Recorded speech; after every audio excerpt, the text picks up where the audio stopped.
नमस्कार दोस्तों, मैं हूं कैलाश और आप देख रहे हैं हमारे YouTube channel made in India. दोस्तों, और आपने हमारे चैनल को सब्सक्राइब नहीं किया तो सब्सक्राइब कर लो और बेल आइकन को दबा दो। इस वीडियो में पाकिस्तानी मीडिया ने बात किया है, IMF ने अपना रिपोर्ट जारी किया जिसमें उसने बताया है कि कोरोना वायरस पेंडेमिक के चलते दुनिया की आर्थिक स्थिति को काफ़ी ज़्यादा नुकसान पहुँचा है, लेकिन भारत इस सब से निपट के जल्द बहुत तेज़ी से आगे बढ़ेगा। तो चलिए वीडियो देखते हैं।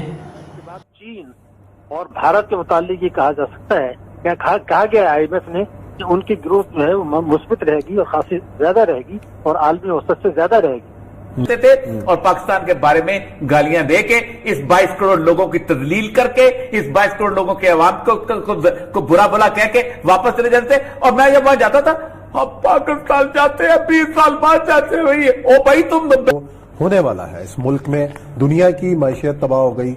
हमारे पाकिस्तान की जो प्रेडिक्शंस की जा रही हैं आने वाले साल में, जितने आलमी इदारे कह रहे हैं हम और गिरावट का शिकार होंगे, और इस हवाले से अब हमारे पास ऑप्शंस क्या हैं? देखिए, IMF से ज्यादा इस वक्त जिसे कहते हैं इनह्यूमन, गैर इंसानी फैसला कोई नहीं कर सकता।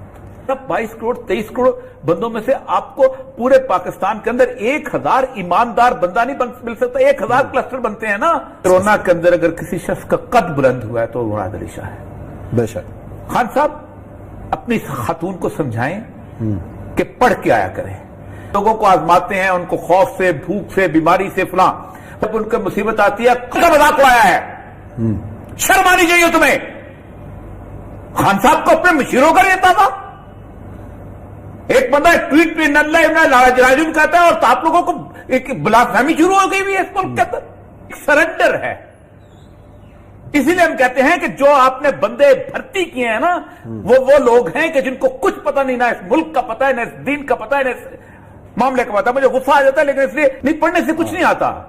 जिस बंदे ने पाकिस्तान में ओपीडी में बैठ के एक पर्ची ना काटी हो, जिसको यही ना पता हो कि किस किस्म के मरीज आते हैं, उनकी सेहत कैसी होती है, उनकी तकलीफ कैसी होती है, बीमार कितने होते हैं, उनके साथ लोग कैसे आते हैं, अस्पताल की कंडीशन कैसी है, वो हॉस्पिटल के ऊपर पॉलिसीज बनाए। और मैं आज भी कहता हूं, खान साहब, आपने कोरोना के इस क्राइसिस के अंदर मेरी सारी उम्मीदों को तबाह बर्बाद कर दी।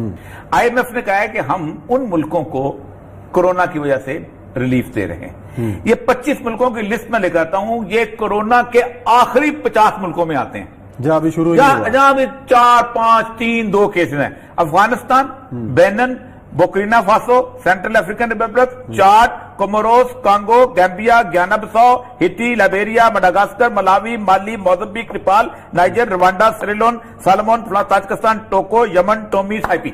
ये 25 मुल्क मिनट में गिर दिए पहले। इनमें कोई ऐसा नहीं है जिसके अंदर 10 की फिगर में भी कोरोना का कोई पेशेंट पहुंचाओ।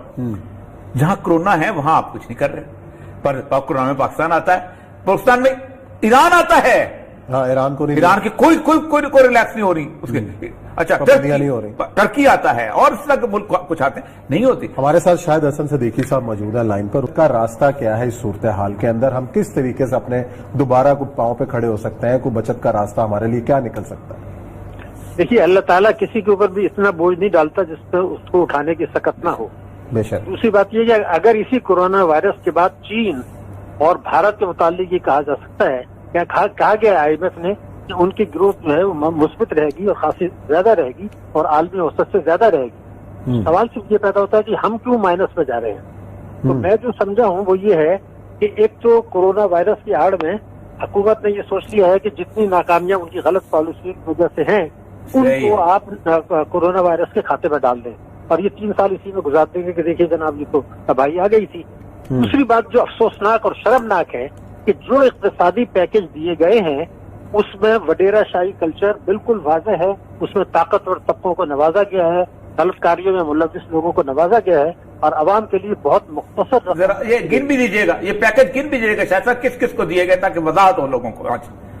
मोहतरम, बात यह है कि पहले तो यही गलत है कि ये 1200 अरब का पैकेज है। ऐसी कोई बात नहीं है। 280 अरब रुपए तो आप गेहूं के परचेज करेंगे वो बिक जाएगा, उससे बजट का कोई ताल्लुक नहीं है। 2 अरब रुपए एक्सपोर्टर्स का रिफंड था, वो पहले से देते चले आ रहे थे, अब भी आप दे देंगे। ठीक, आपने SMEs को कर्जे दे रहे हैं, वो तो बैंक देंगे, आपके बजट में तो नहीं आएंगे। तो मेरा कहना ये था कि बजट ये तो 200 अरब से करीब रह गया पीछे। तो मैं यही अर्ज कर रहा हूँ कि सही मानों में तो ये 144 अरब का जो पैकेज है ये गरीब तक जा रहा है और 75 अरब आप ये कह लें कि वो उससे लड़ने के लिए रखे हैं, मेडिकल इक्विपमेंट वगैरह खरीदने के लिए। बाकी तो इसमें फ्यूडल कल्चर है, वो चोरों को आप नवाजते हैं। आप ये कह रहे हैं, अगर एक मिसाल मैं दे दूं, और मैं कहता हूं कि हमें शर्म आती है, इनको भी सोचना चाहिए कि तमाशा क्या है। देखिए, आपको मैं बताऊं, 2019 में पहले एक एमनेस्टी स्कीम आई, उसमें ये कहा कि प्रॉपर्टी पे, बिल्डिंग्स हैं, प्रॉपर्टीज हैं, 1.5% पर आप दे दें, वो आपका चोरी का पैसा माफ हो जाएगा। उससे कई हजार अरब रुपए का नुकसान हुआ। प्रॉपर्टी माफिया ने इनको घेरा हुआ है, तो 1.5% पर उन्होंने उसद कर दिया था। मगर उसमें गुंजाइश ये रखी थी, जो इससे फायदा नहीं उठाएंगे उनके असास से हम जब्त कर लेंगे। वो भी आपने नहीं किया, वो भी खत्म कर दिया। उसके बाद जब मॉनेटरी पॉलिसी आई, तीसरा कदम, तो स्टेट बैंक ने मासूमियत से कहा कि जनाब हम जो है वो सनतों के लिए कर्जे देंगे आसान शराइत पर। और उसके कुछ दिनों के बाद प्राइम मिनिस्टर ने कहा कि जो आपकी कंस्ट्रक्शन है उसको सनत का दर्जा दे दिया, फिर उसको मराद भी दे दी। और फिर ये कहा कि उनसे कोई सवाल नहीं पूछा जाएगा कि चोरी का पैसा जो है या स्मगलिंग का पैसा है, आप इसमें लगा दें और आपको जो है वो काम जो है चलता रहेगा। तो ये जो 4-5 मराहत आपने दे दी कंस्ट्रक्शन शोबे को, वो किस खाते में दिए हैं? और अगर कंस्ट्रक्शन करना था तो मेरा कहना तो ये है कि मेरे 23 मिलियन बच्चे स्कूल नहीं जा रहे, अगर कंस्ट्रक्शन करनी थी तो 2-2 कमरों के आप स्कूल बना दें। जब पाकिस्तान बना था, आपको याद होगा, छोटी छोटी डिस्पेंसरियां हुआ करती थी, वहां पर 1-2 डॉक्टर, तो आप 2-2, 3-3 कमरों की डिस्पेंसरियां बना दें। मकानात आपको जम करने की क्या जरूरत थी, और वो भी 4-5 कंसेशन देकर। दूसरा जुल्म जो हुआ है अवाम के साथ, 105 अरब रुपया इन्होंने खींचा है, वो मैं आपको बता दूं, और कानून तोड़ के खींचा है। हुआ ये कि शरह सूद उन्होंने कम की स्टेट बैंक ने, उससे फायदा किसको हुआ? मैं आपको फिगर दे रहा हूँ, 51,000 बोरोअर अकाउंट्स, 51,000 तमाम बैंकों के, उन्होंने 7,000 अरब के कर्जे लिए हैं, 7,000 बिलियन के कर्जे लिए हैं, जो कि कुल कर्जों का बैंकों के 85% है। आपने उनको शरह मार्कअप कम कर दी, उससे अगले दिन कम कर दिया। उससे अगले दिन स्टेट बैंक ने इंस्ट्रक्शन इशू की कि जो 2 करोड़ 20 लाख खातेदार हैं, डिपॉजिट अकाउंट्स हैं, उनको जो शरह मुनाफा या शरह सूद आप दे रहे हैं, उसको आप 11.25 से कम करके 9.5 कर दें। यह कानून की खिलाफ वर्जी है। बैंकिंग कंपनी ऑर्डिनेंस का सेक्शन मैं कोट कर रहा हूँ, मैं चैलेंज कर रहा हूँ, 26A और 40A4। ये गवर्नमेंट की जिम्मेदारी थी कि उनको मुनाफे में शरीक किया जाता। 51,000 लोगों को फायदा पहुंचा के 2 करोड़ 20 लाख आदमियों को शरह मुनाफा आपने कम कर दी, जिनके 8,000 अरब रुपए पड़े हैं। इस तरह से 105 अरब रुपए आपने उन गरीबों से खींच लिए। तो इन हरकतों का नतीजा क्या हो रहा है, मैं आपको बताऊं कि हमारे मुल्क में, मैं ऑफिशियल फिगर आपको दे रहा हूँ, 2002 में आप चले जाइए तो जो डोमेस्टिक सेविंग्स थी, तो कायदे-आज़म कहते थे बचतें करो, वो हमारी 18% थी। बैंकों को प्राइवेटाइज कर दिया, गैर मुल्कियों को दे दिया, आज वो 4.6% पर आ गई। 5,500 अरब रुपया बचतों में आप कम कर रहे हैं 2002 के मुकाबले में, दुनिया के मुकाबले में तो बहुत कम है। तो इस तरह से आपने मुल्क को मखरूज किया, बचतों की हौसला शिकनी की, चोरों को नवाजा। तो ये इक़्तिसादी पैकेज है, इससे आप इसका मुकाबला करने चले हैं। इसकी आड़ में ताकतवर तबकों को मराद देना, कोरोना के खाते में डालना हमें काबिल कबूल नहीं है। अगर हिंदुस्तान प्लस ग्रोथ दिखा रहा है, चाइना दिखा रहा है, तो आखिर हम भी इसी मिट्टी के बने। हम क्यों कहते हैं कि हमारे तो ग्रोथ माइनस हो जाएगी और हम तो कुछ कर नहीं सकते। हम अभी जो टाकू कैसे हमने गुजार लिया 1.5 साल, अब 3 साल हम कोरोना वायरस में गुजार लेंगे, ये काबिल कबूल नहीं है। सही, बहुत बहुत शुक्रिया जी, बहुत शुक्रिया। देखिए कितनी कमाल की बात है कि जिनसे पैसा सूद पे दिया कर्जा, उनसे पैसा लेंगे, और जिनको देना है खातेदारों को उनको नहीं देंगे। और वो उन्होंने सही बात की कि पीछे तो 144 अरब का पैकेट है, 1200 अरब का पैकेट है, और खान साहब बोले जा रहे हैं जो उनको कहा जाता है। इसीलिए हम कहते हैं ना रजा बाकर को पता है पाकिस्तान का, ना हफीज शेख को पता है। ब्रीफ केस वाले लोग हैं, 10 दफों से कह चुका हूं, ये वो लोग हैं जब पाकिस्तान आते थे अपना सैनिटाइजर साथ लाते थे, अपना वो पानी साथ लाते थे, अपनी नाक पर रुमाल रख के चलता है, क्या बैठे रहो।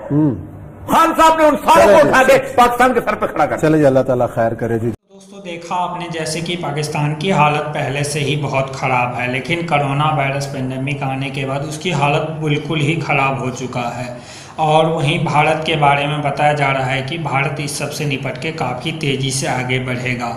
तो अगर वीडियो अच्छा लगा हो तो हमारे वीडियो को लाइक कर देना, और चैनल को सब्सक्राइब नहीं किया तो चैनल को सब्सक्राइब कर लेना। तो वीडियो देखने के लिए बहुत बहुत धन्यवाद, थैंक यू। मिलते हैं अगले वीडियो में। जय हिंद।